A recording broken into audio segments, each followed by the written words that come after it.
There has been a lot of culture shocks in South Africa, but overall I will say it's been well.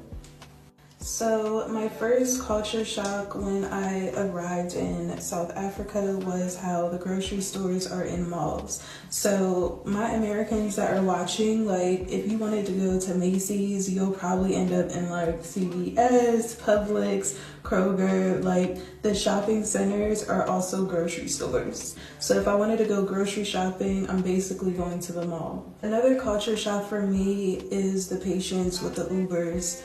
Anytime you get an Uber, like, I mean, they definitely do be canceling and stuff like that, but they'll wait on you. Like, they will literally wait. Like, that's all I can say. In the States, there is no waiting. If you're like not outside, like, so yeah, patience for me was a big culture shock here. And followed by that, I would definitely say just the friendliness. Everybody here is very friendly, even mainly when it comes to like labor services. Like in the States, everybody's kind of entitled to, like, they could act any type of way even if you're paying them. People just speak, everybody's just so nice. That's been my experience for the most part with being from the States. Like in Ubers, like it's normal for people to not speak. Everybody sits in the back. We don't sit in the front of an Uber.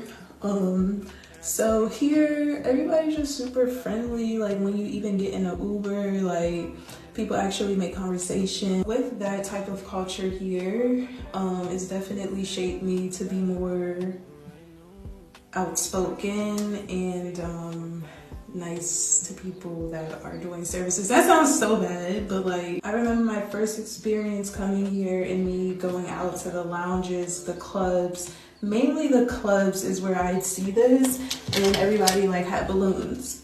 I went to the club, seeing that everybody was like standing on couches, sections, and everybody had balloons. I'm like, oh my God. Seeing that for the first time and people passing me balloons, I'm like, what are we celebrating?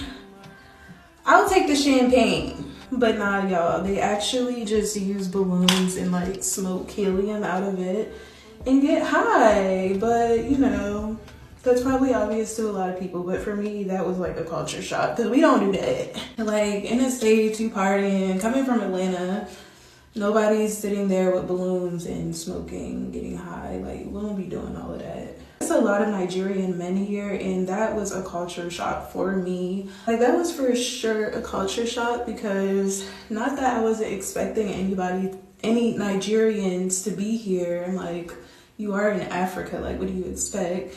The Nigerian men just fled here, okay? The dating scene is obviously a culture shock because, you know, I think that's something deeper than my understanding on how people here just view dating.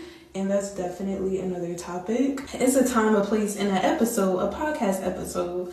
Like I really just want to start a whole podcast dedicated to. But yeah, I see your question.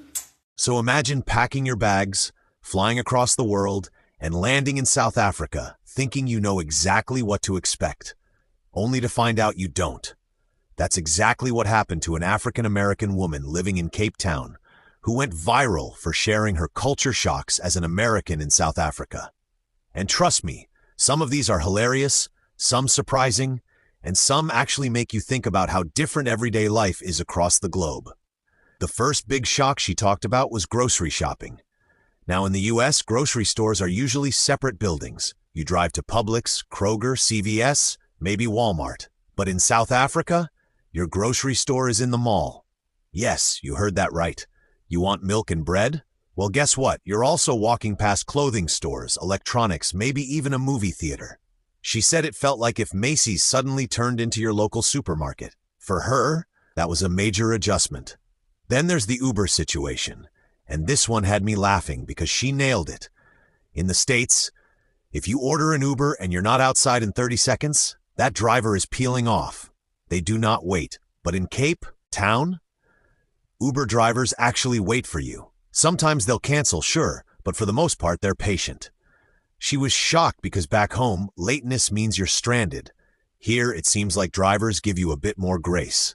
And speaking of Ubers, she noticed something else. People are way more friendly. In America, you sit in the back seat, you don't talk, maybe you nod, and that's it.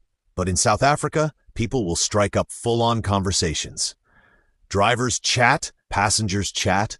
It's just a lot more social.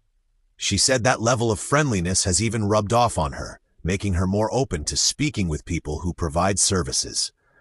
She admitted that back in the States, workers can often be short-tempered or dismissive, even when you're paying them. In Cape Town, she found people in service roles polite, approachable, and genuinely friendly. Now here's where things take a funny twist. Her first night out at a club in Cape Town, she noticed something unusual. Balloons. Everywhere. People standing on couches, holding balloons, passing them around.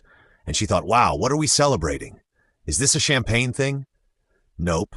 Turns out people inhale the helium or nitrous oxide from those balloons to get a quick high.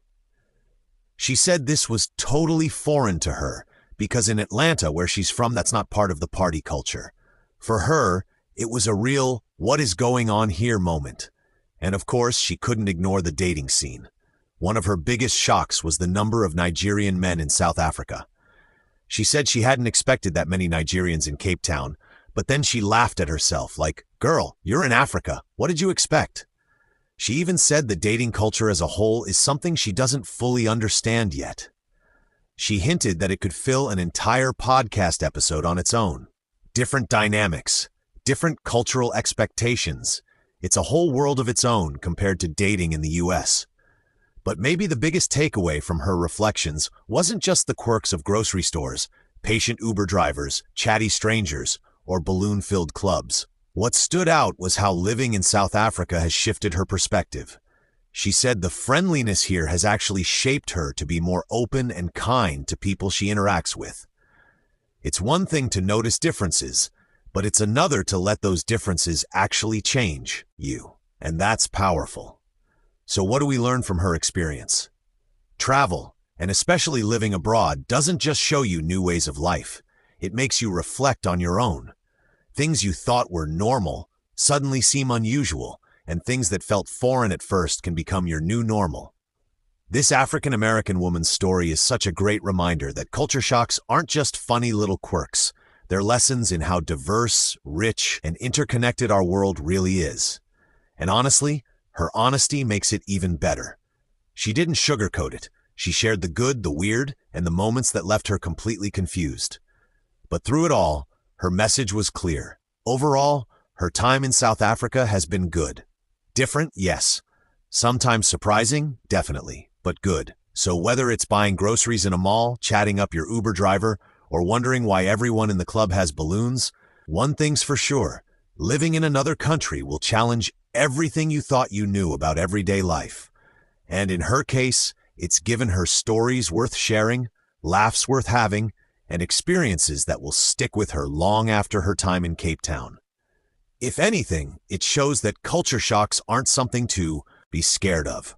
They're something to embrace, because they're not just about differences, they're about growth. And that's what makes her story so relatable, even if you've never stepped foot in South Africa yourself.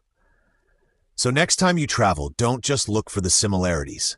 Pay attention to the shocks, the surprises, the little moments that make you stop and say, wait a minute, they do what here? Because those are the moments you'll remember. Those are the ones that change you. And who knows, maybe you'll end up making your own viral video, sharing your own list of culture shocks with the world.